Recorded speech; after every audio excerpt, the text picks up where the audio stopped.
नमस्कार दोस्तों, कैसे हैं आप सभी। आशा करता हूँ अच्छे होंगे, स्वस्थ होंगे और अपने पढ़ाई में व्यस्त होंगे। तो चलिए स्वागत करता हूँ आपका अपना यूट्यूब चैनल मैथ अड्डा सारंग में। आज हम देखने वाले हैं एसके झा सर का जो ग्रुप डी का वॉल्यूम 3 का मैथ का सेट नंबर 5 देखने वाले हैं। तो चलिए, अगर आप हमारे चैनल पर नए हैं तो चैनल को सब्सक्राइब कर लीजिए, साथ ही साथ बेल आइकन को दबा लीजिए ताकि हम कोई भी वीडियो अपलोड करें उसका नोटिफिकेशन आपको मिलता रहे। टेलीग्राम चैनल से जुड़ जाइए। अगर आपको पीडीएफ चाहिए तो इन सभी का पीडीएफ कहाँ अवेलेबल है, आप हमारे टेलीग्राम चैनल से पीडीएफ डाउनलोड कर सकते हैं। तो चलिए, बिना टाइम वेस्ट की क्लास को हम शुरू करते हैं और आज का पहला क्वेश्चन देखते हैं।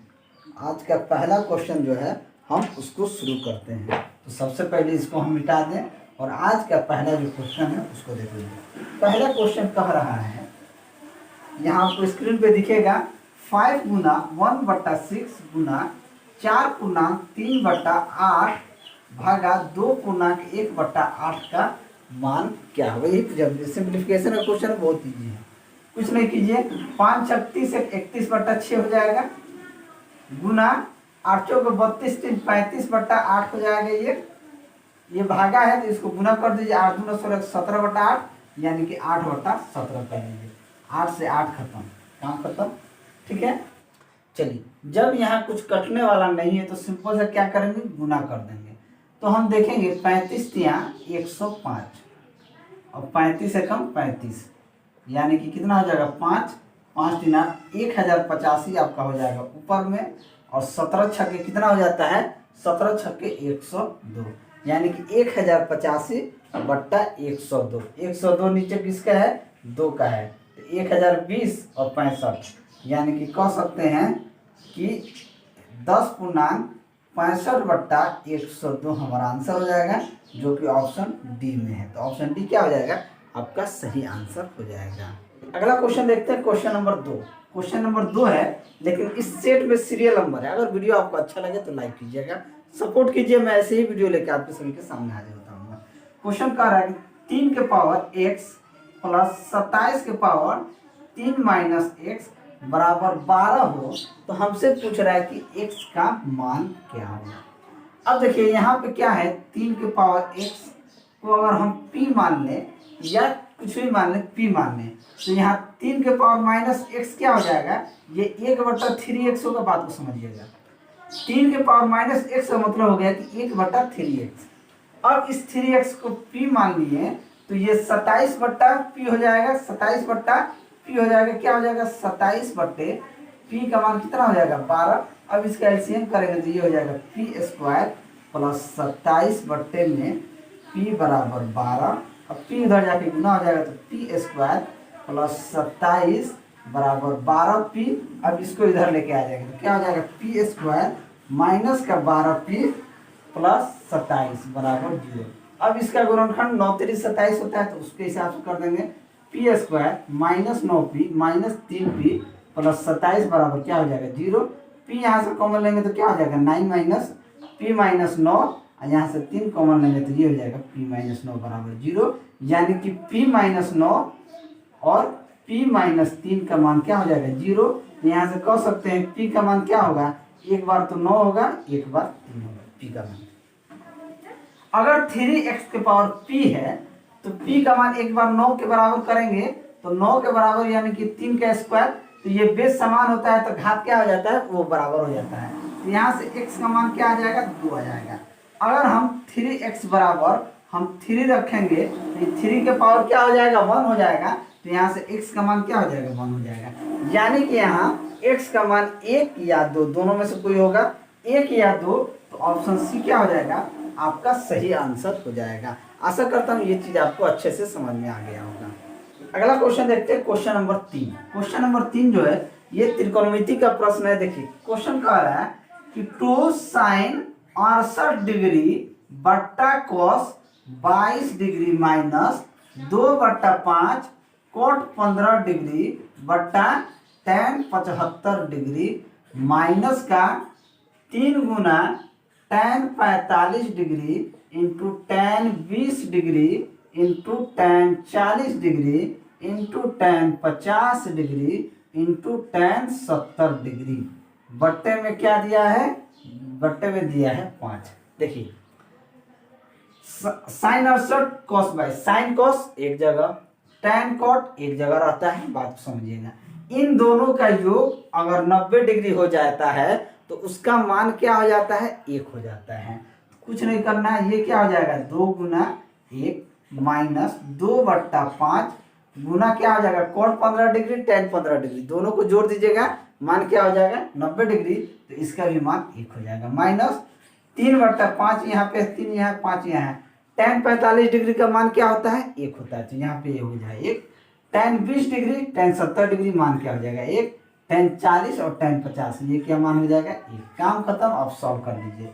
2 माइनस 2/5 माइनस 3/5, एलसीएम ले लीजिए 5, 5 दूनी 10 माइनस 2 माइनस का 3 यानी कि 5/5 यानी कि क्या हो जाएगा 1। इसका आंसर क्या हो जाएगा 1 आ जाएगा, जो कि ऑप्शन सी आपका सही आंसर हो जाएगा। अगला क्वेश्चन देखते हैं, क्वेश्चन नंबर 4। क्वेश्चन नंबर 4 कहता है कि 1.5 मीटर लंबा एक लड़का एक खंबे को देखता है। लड़के के आंखों से खंबे के शीर्ष का उन्नयन कोण 30 डिग्री है। खंबे की ओर 7.3 मीटर समीप जाने पर उन्नयन कोण 45 डिग्री हो जाता है, तो जमीन से खंबे की ऊंचाई क्या होगी। सबसे पहले लड़का का जो लंबाई है, मान लीजिए ये क्या है, इसको हम लड़का बना देते हैं, इसका यहाँ पे सिर दे देते हैं। ये जो सिर है ये लड़का का है। ये कितना है, ये जो ऊंचाई दिया है ये 1.5 मीटर का लड़का है। अब यहाँ से ये 30 डिग्री एंगल पे देखता है, 30 डिग्री एंगल पे देखता है, ठीक है। ये कितना एंगल पे देखता है 30 डिग्री पे एंगल पे देखता है। और ये कितना दूर देखता है, तो 7.3 मीटर दूर देख जाने पे, मान लीजिए 7.3 मीटर यहाँ जाने पे ये एंगल कितना डिग्री बना देता है, उन्नयन को 45 डिग्री, तो यहाँ से इसका 45 डिग्री बन जाएगा। मान लीजिए ये जो है ये जाके यहाँ जुड़ गया और ये आपका 45 डिग्री हो गया, ठीक है। ये कितना हो गया 45 डिग्री, तो ये भी तो लड़का का जो लंबाई होगा ये होगा।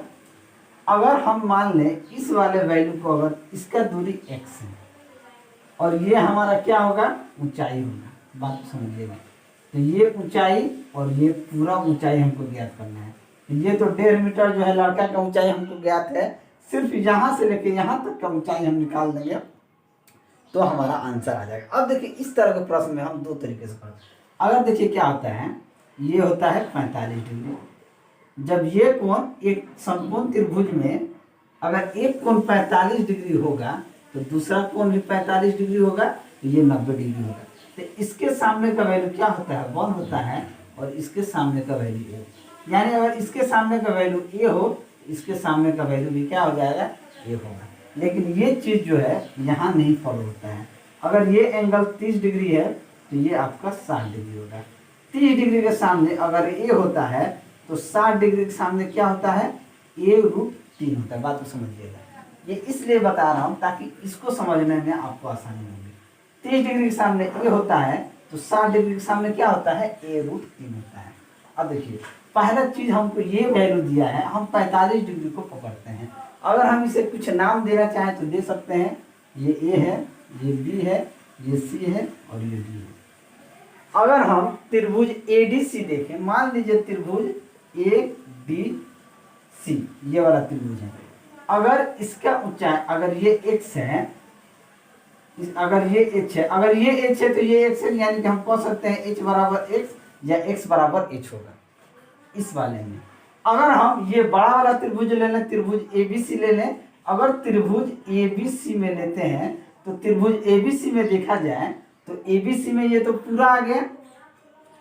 अगर 30 डिग्री के सामने a है, h है, 30 डिग्री के सामने a है तो 60 डिग्री के सामने क्या हो जाएगा a√3 होगा। बात को समझिएगा, अगर ये a है तो ये a√3 होगा, यानी कि ये जो होगा बड़ा वाला हम त्रिभुज ABC में देखें, tan यहाँ से इस एंगल से देंगे तो थीटा के सामने क्या होता है a होता है, 60 डिग्री के सामने पूरा क्या हो जाएगा ये √3 होगा।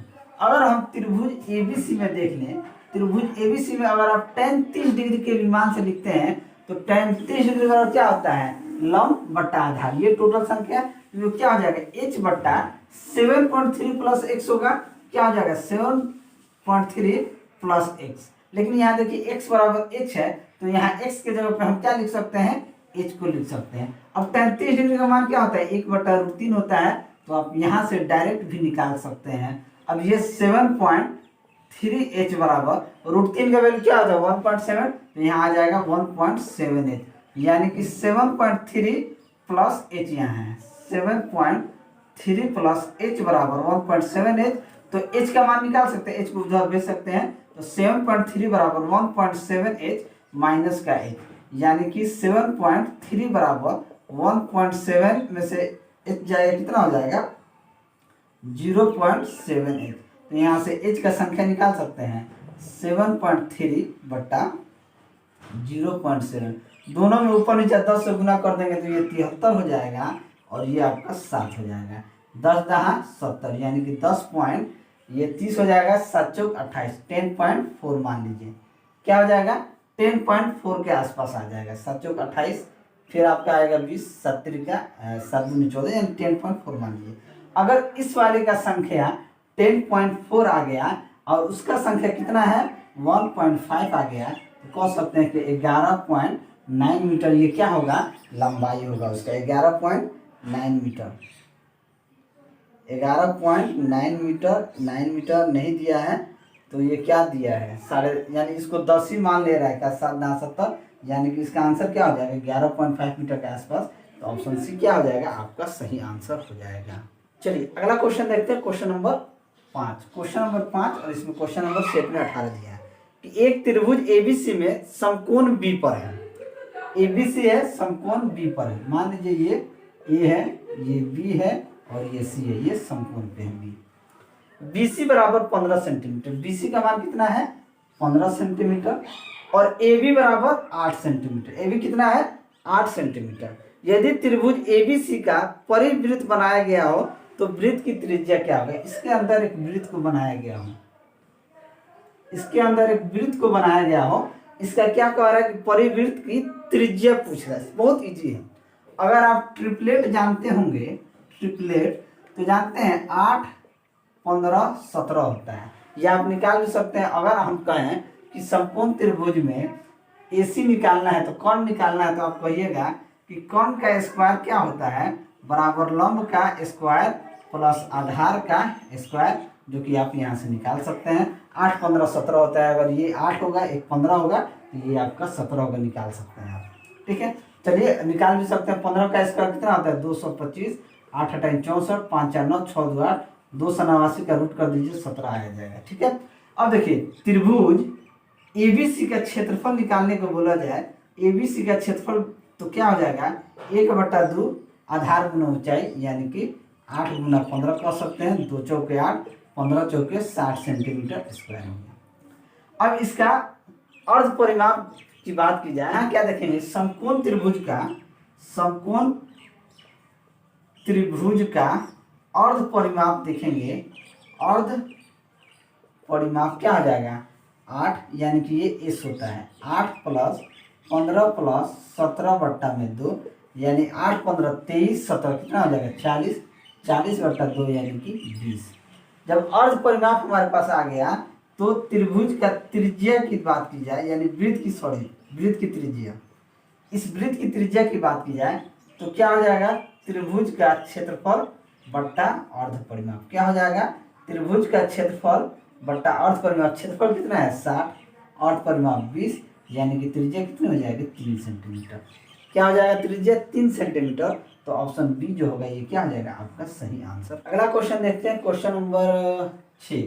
क्वेश्चन नंबर 6 कहता है कि बिंदु ए 2.1 रेखाखंड BC को 2:3 में विभाजित करता है। बी के निर्देशांक 1-3 और सी का निर्देशांक 4-1 है। ए बी सी 2:3 में विभाजित करता है। ए का निर्देशांक 2:1 है, बी का निर्देशांक 1-3 है और सी का निर्देशांक 4y है।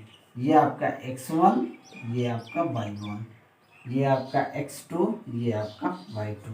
ये क्या है 4y, ये क्या है 4y है। तो हमसे पूछ रहा है y का मान ज्ञात कीजिए। तो y बराबर क्या हो जाएगा my2 प्लस ny1 बट्टे में m प्लस n, यानी कि ये m प्लस n है। बात समझिएगा। y का मान कितना है, ये x है, ये आपका y है। y का मान कितना है, 1 है।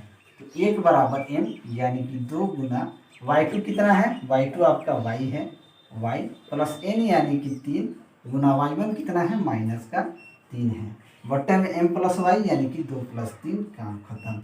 ये क्या हो जाएगा, 1 बराबर 2y माइनस का 3 के 9 बटे में 2 3 5, ये 5 को इधर कर देंगे, यानी कि कह सकते हैं कि 2y माइनस 9 बराबर 5। तो 2y बराबर क्या हो जाएगा, 9 उधर चला जाएगा तो 9 प्लस 5 यानी कि 14। तो y बराबर क्या हो जाएगा, 14 बटा 2 यानी कि 7। y का मान क्या आ जाएगा, 7 आ जाएगा। तो ऑप्शन डी जो होगा वो क्या हो जाएगा, आपका सही आंसर हो जाएगा। चलिए अगला क्वेश्चन देखते हैं, क्वेश्चन नंबर 7। क्वेश्चन नंबर 7 कहता है कि 20 19.1/4 18.1/2 17.3/4 में कौन सा प्रथम ऋणात्मक पद होगा, यानी कौन जो होगा प्रथम ऋणात्मक पद होगा, ये हमसे पूछ रहा है। अब देखिए यहाँ ये कितना है जी, फर्स्ट पद 20 है। डिफरेंस देखा जाए तो 19 चौक 76 177/4, यानी कि 77/4 में से 20 को माइनस करेंगे, 20 चौक 80, यानी कि 77 माइनस 80/4 यानी कि -3/4। डिफरेंस क्या हो गया, -3/4। तो हम कह सकते हैं कि Tn क्या होगा, लेस देन 0 होगा। तो nth टर्म क्या होता है, ये होता है a plus n-1 into D is less than 0। ए कितना है, 20 है, प्लस n हमको नहीं पता है, माइनस डी कितना है, -3/4 लेस देन 0 है। ठीक है। अब याद रखिए, अगर हम इसमें इसका गुना कर दें, अब इसका और इसका गुना करेंगे, ये हो जाएगा 20 प्लस माइनस ये कितना हो जाएगा, तो इसमें गुना होगा प्लस माइनस माइनस का 3n/4 minus minus plus 3/4 less than 0। अब ये दोनों जुड़ेगा, दोनों प्लस में है, ये हो जाएगा 20 चौक 80, 4 LCM होगा, ये हो जाएगा 20 चौक 80, 4 यहाँ पे LCM हो जाएगा, ये हो जाएगा 20 चौक 80 minus 3n plus 3 less than 0। 80 और 3 क्या हो जाएगा, 83 माइनस 3, ये इधर जाके 0 से गुना हो जाए तो क्या हो जाएगा, लेस देन 0। यानी कि हम कह सकते हैं n बराबर, हम कह सकते हैं कि n इज ग्रेटर देन क्या हो जाएगा, 83/3 के। इसके हो जाएगा 83/3 के। तो 27 या 81 होता है, यानी कि 27 पूर्णांक n is greater than equal to कितना होगा, 27 पूर्णांक 1/3 के। यानी कि नेगेटिव की बात की जाए तो n इज ग्रेटर देन 28 होगा, यानी कि 28वां जो टर्म होगा वो क्या हो जाएगा, नेगेटिव होगा। तो ऑप्शन बी जो होगा वो क्या हो जाएगा, आपका सही आंसर हो जाएगा। क्वेश्चन नंबर 8 देखते हैं। क्वेश्चन नंबर 8 कहता है कि 9C4 का मान क्या होगा। 9C4 का मान होता है, अगर देखिए 9C4 का मान अगर देखें NCR होता है, तो हम कह सकते हैं फैक्टोरियल n बट्टा फैक्टोरियल r बट्टा फैक्टोरियल n माइनस r होता है। तो ठीक फैक्टोरियल 9 बट्टा में फैक्टोरियल 4 इंटू फैक्टोरियल 9 माइनस 4 ही आपका हो जाएगा। फैक्टोरियल 9 बट्टा फैक्टोरियल 9 को हम क्या लिख सकते हैं, 9 8 7 6 और 5, ये 5 नहीं लिख सकते हैं, यहाँ से हम फैक्टोरियल 5 लिख देते हैं। फिर फैक्टोरियल 4 को लिखते हैं, 4 3 2 1 नहीं भी लिखे चलेंगे, ये 9 में से 4 जाएगा फैक्टोरियल 5, फैक्टोरियल 5 को काट देगा, 2 3 6 को काट देगा, 4 दूनी 8 को काट देगा, यानी कि 7 दूनी 14, 7 दूनी 14, 14 नवा कितना हो जाएगा, 126। यानी कि इसका आंसर क्या हो जाएगा, 126 होगा। तो ऑप्शन बी क्या हो जाएगा, आपका सही आंसर हो जाएगा। चलिए अगला क्वेश्चन देखते हैं। अगला क्वेश्चन है, क्वेश्चन नंबर कितना था यार, 8 था, 9। किसी वृत्त की परिधि एक वर्ग के परिमाप के बराबर है, जिसका क्षेत्रफल 121 वर्ग सेंटीमीटर है, तो वृत्त का क्षेत्रफल क्या हो जाएगा। वर्ग का क्षेत्रफल क्या होता है, वर्ग का क्षेत्रफल होता है भुजा स्क्वायर। अगर वो 121 है तो उसका एक भुजा की लंबाई कितना हो जाएगा, अगर सेंटीमीटर में है तो 11 सेंटीमीटर हो जाएगा। प्रश्न से कह रहा है किसी वृत्त की परिधि और वर्ग के परिमाप बराबर है, वृत्त की परिधि बराबर वर्ग का परिमाप। वर्ग का परिमाप क्या है, बराबर है। वृत्त की परिधि क्या होती है, 2πr होती है। वृत्त की परिधि 2πr और वर्ग का परिमाप होता है 4 गुना है। 2 गुना पाई का मान कितना हो जाता है, 22/7 गुना आर। वर्ग का परिमाप हम 11 यानी कि 4 गुना 11। तो काट सकते हैं, 22 दूना 44, ये कट जाएगा 1। यहाँ से रेडियस कितना आ जाएगा, 7 सेंटीमीटर आ जाएगा। हमसे पूछ रहा वर्ग का वृत्त का क्षेत्रफल क्या होगा। वृत्त का जो क्षेत्रफल होता है वो πr² होता है, यानी कि πr²। पाई का मान कितना होता है, 22/7। r² यानी कि 7 गुना 7। 7 गुना 7, 7 से 7 काट दीजिए, 22 साथ कितना हो जाएगा, 7 गुना 14 को 4 हाथ में, 7 गुना 14 15, 154 सेंटीमीटर स्क्वायर। 154 सेंटीमीटर स्क्वायर यानी कि ऑप्शन डी जो होगा वो आपका सही आंसर हो जाएगा। अगला क्वेश्चन देखते हैं, क्वेश्चन नंबर 11। क्वेश्चन नंबर 11 कहता है कि त्रिज्या r के अर्धगोले में से अधिकतम आयतन का एक गोला काटा गया। इस अर्धगोले तथा गोले के आयतन का अनुपात क्या हो जाएगा। अर्धगोले का आयतन देखा जाए, अर्धगोले का आयतन जो होता है ये आपका होता है 2/3 πr²। ठीक है। अब गोले के आयतन का देखा जाए, गोले का आयतन, अगर गोले का आयतन देखा जाए, गोले का आयतन जो होता है ये 4/3 πr³ होता है। लेकिन इस प्रश्न में व्यास को r का आधा कर दिया जाए, यानी इसका आधा कर दिया जाए, तो ये क्या हो जाएगा, 4/3 πr/2 का होल क्यूब, यानी कह सकते हैं 4/3 पाई गुना r³/8। ये क्या हो जाएगा, 4 दूनी 8 यानी कि πr³/6।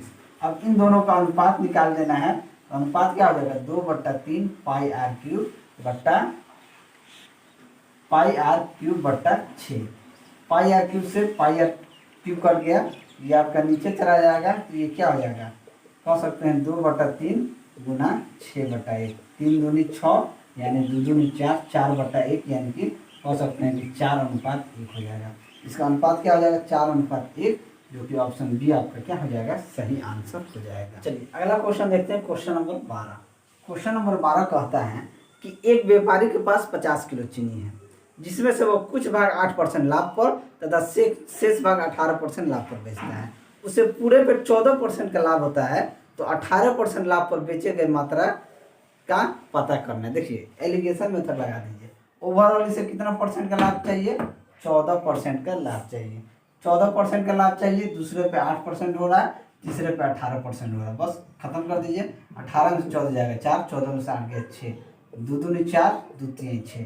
5 रेशियो का वैल्यू कितना दिया है, 50 किलो दिया है, तो 1 रेशियो का वैल्यू 10 किलो, तो 18 पे कितना आ जाएगा, 3 गुना 10, यानी कि 18% कितना बेचा है, तो 30 किलो। तो ऑप्शन ए क्या हो जाएगा, आपका सही आंसर हो जाएगा।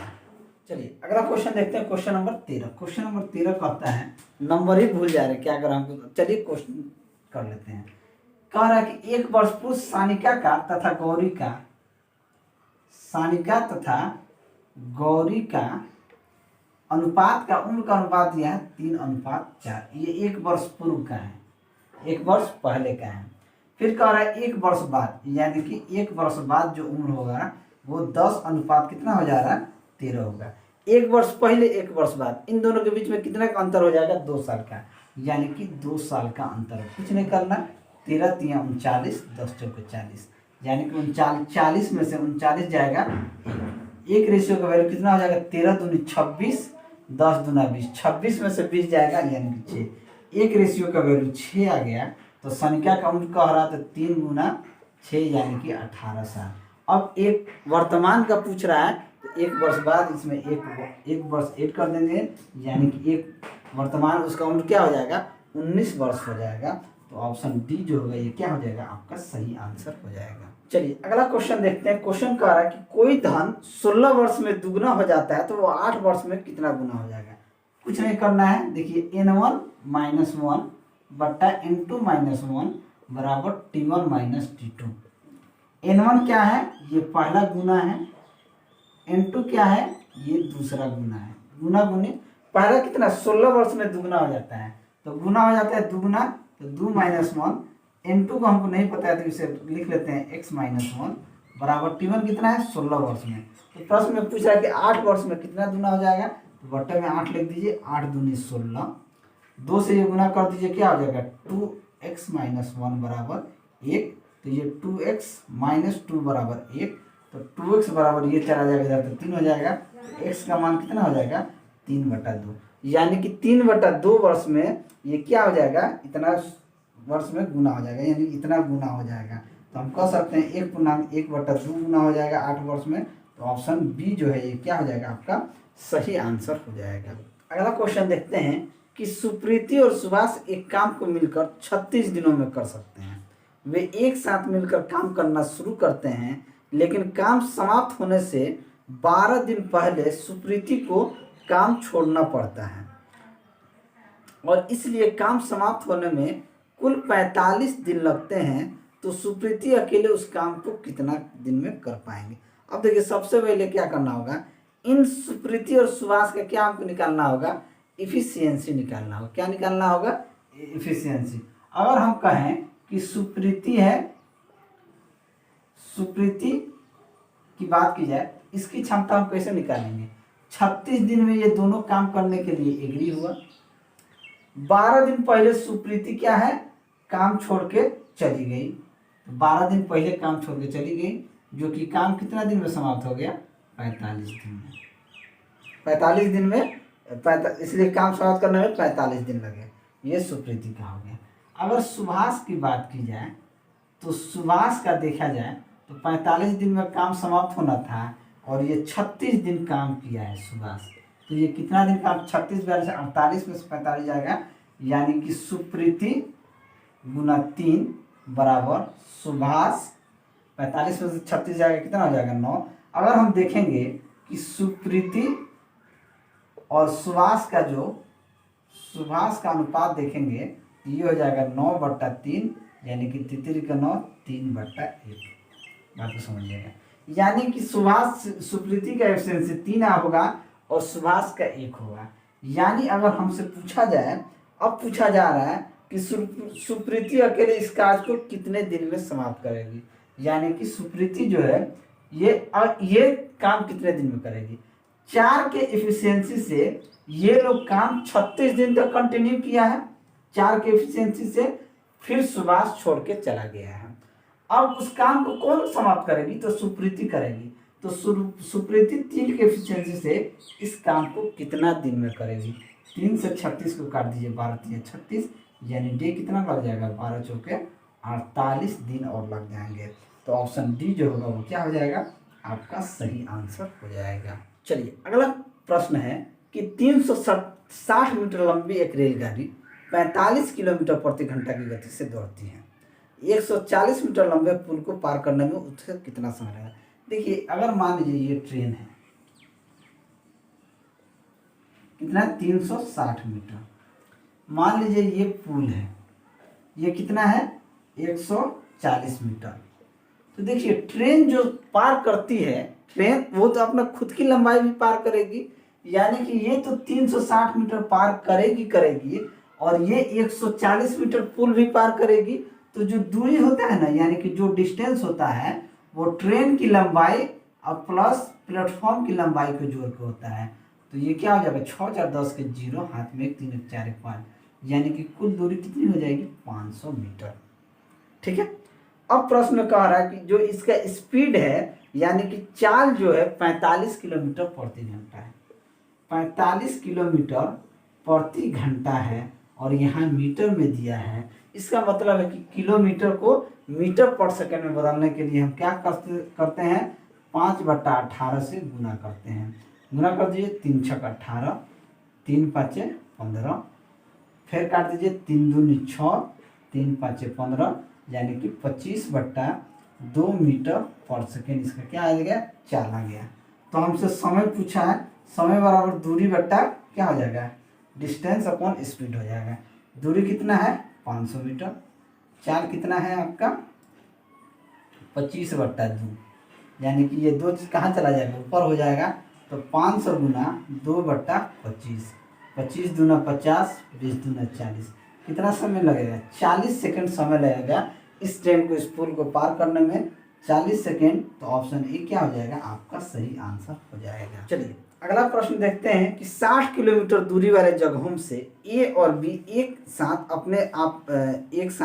आपस की ओर निकलते हैं। मान लीजिए एक दूरी 60 किलोमीटर है, ये ए है, ये बी है, ये 60 किलोमीटर, ये मान लीजिए V1 चाल से चल रहा है, ये जो है V2 चाल से चल रहा है। मान लीजिए 6 घंटे बाद आपस में मिलते हैं, 6 घंटे ये लोग आपस में मिलते हैं, तो 6 घंटे बाद मान लीजिए ये 6V1 चाल से चला हो, ये 6V2 चाल से चला हो, तो दूरी कितना तय किया हो 60। तो यहाँ से V1 प्लस V2 का मान क्या आ जाएगा 6 कॉमन 6 62 यानी कि 10 किलोमीटर आ जाएगा। बात को समझिएगा।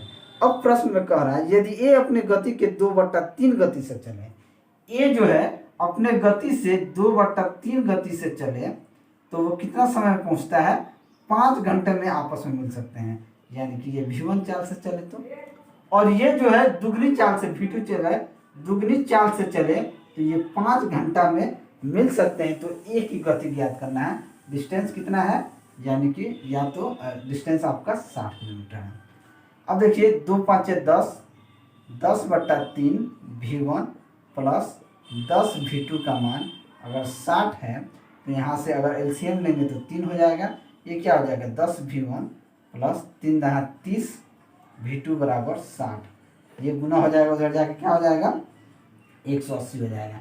यानी कि 10 V1 प्लस 30 V2 का मान 180 है। तो यहाँ से V1 कॉमन ले लेंगे, 10 कॉमन लेंगे, ये V1 प्लस 3 V2 बराबर ये चला जाएगा 18। क्या हो जाएगा 18। अब V1 प्लस V2, और यहाँ से V1 प्लस V2 बराबर 10 है, यहाँ से घटा देंगे तो V1 कट जाएगा, ये आपका 2V2 बराबर 8 आ जाएगा।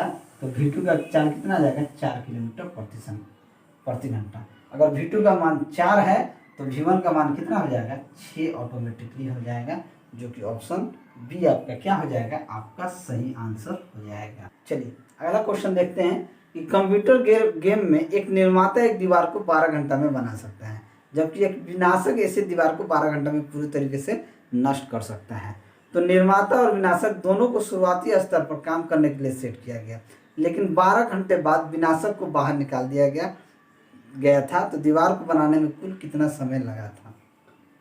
विनाशक को V से लिखते हैं, कौन निर्माता को N से लिखते हैं। ये 12 घंटे में बना सकता है। विनाशक को V से लिखते हैं, ये 20 घंटे में उजाड़ सकता है। अगर 12-20 का एलसीएम देखें तो 12-20 का एलसीएम क्या हो जाएगा 60 हो जाएगा। ठीक है। अगर निर्माता का क्षमता की बात की जाए तो क्षमता कितना हो जाएगा 60/12 यानी कि 5 हो जाएगा, और विनाशक की क्षमता हो जाएगी 60/20 यानी कि 3। बात को समझिएगा। अब हमको बनाना है, मान लीजिए हम 1 घंटा में 5 ईंट रखते हैं, आई विनाशक जो है 3 ईंट उखाड़ देता है, तो कितना 1 घंटा में बनेगा 2 ईंट रखाएगा। अब जब 2 ईंट रखाएगा, ये प्रक्रिया 12 घंटे बाद विनाशक को निकाल दिया जाएगा। 12 घंटा बाद निकाल दीजिएगा तो 12 घंटे में कितना काम होगा जी, तो 24 ईंटा रखाएगा। तो जब 24 ईंटा 12 घंटा में रखा गया तो 10 में से 4 जाएगा 6, 5 में से 2 गया 3, यानी कितना बच गया 36 बच गया। जब 36 बच गया तो बोल रहा है कि दीवार को बनाने में कुल कितना समय लगेगा। अब ये निर्माता जो है 36 ईंट को 5 घंटे के एफिशिएंसी से रखेगा आगे में, ये तो 7 5 35, ये आपका 1 घंटा हो गया। इसके साथ 5 7 35 6 5 के लिए, यानी कि ये 7 घंटा 10-12 मिनट के आसपास ही आएगा। तो 12 घंटा तो पहले इन लोगों को लगा है, और 7 घंटा 12 मिनट मान लीजिए लगा है, तो 12 7 कितना हो जाएगा 19 घंटा 12 मिनट के आसपास लग जाएगा। तो ऑप्शन ए क्या हो जाएगा आपका सही आंसर। चलिए अगला क्वेश्चन देखते हैं। क्वेश्चन कह रहा है कि एक क्रिकेट खिलाड़ी जिसकी गेंदबाजी औसत 12.4 रन प्रति विकेट है, 12.4 रन क्या है प्रति विकेट है। ठीक है। 5 विकेट प्रति 26 रन लेता है, जिसके कारण उसका औसत जो है 0.4 रन बेहतर हो जाता है। तो अंतिम मैचों में उसके द्वारा लिए गए विकेटों की संख्या याद कीजिए। तो 26/5 करेंगे, ये क्या हो जाएगा 50 25, 6 में से 5 गया 1.5, 5 दूना 10, 5.2 हो गया। अब देखिए औसत पहले 12.4 था, 0.4 बेहतर हो जाता है, यानी कि क्या हो जाता है 12 हो जाता है। तो ओवरऑल देखेंगे तो 12, 12.4 और आपका 5.2, तो यहाँ से हमारा निकल जाएगा, ये क्या हो जाएगा 0.4 हो जाएगा। और 12 में से ये जाएगा, तो 12 में से ये जाएगा, कितना हो जाएगा 12 में से 5.2 को माइनस करेंगे तो 0, 10 में हो गया 8, 11, 5, 6 यानी 6.8। इसको काट दीजिए, 17 बार में कटेगा, यानी 17, 18 और 5 रन प्रति विकेट लेता है। टोटल कितना 18 है, 18 गुना 5 यानी कि टोटल रन कितना हो जाएगा 90 हो जाएगा। कितना रन हो जाएगा 90 हो जाएगा, जो कि ऑप्शन सी क्या हो जाएगा आपका सही आंसर हो जाएगा। चलिए अगला क्वेश्चन देखते हैं कि शांत जल में नाव की चाल 14 किलोमीटर प्रति घंटा तथा धारा की चाल 2 किलोमीटर प्रति घंटा है। नाव को ए से बिंदु बी तक अनुप्रवाह जाने में उसे नाव बिंदु बी से बिंदु सी तक ऊर्ध्वाधर में जाने में लगने वाला समय 1 घंटा कम लगता है। यदि बिंदु ए तथा बीच की दूरी बिंदु बी तथा सी के बीच की दूरी से 4 किलोमीटर कम हो तो बिंदु बी तथा सी के बीच की दूरी ज्ञात कीजिए।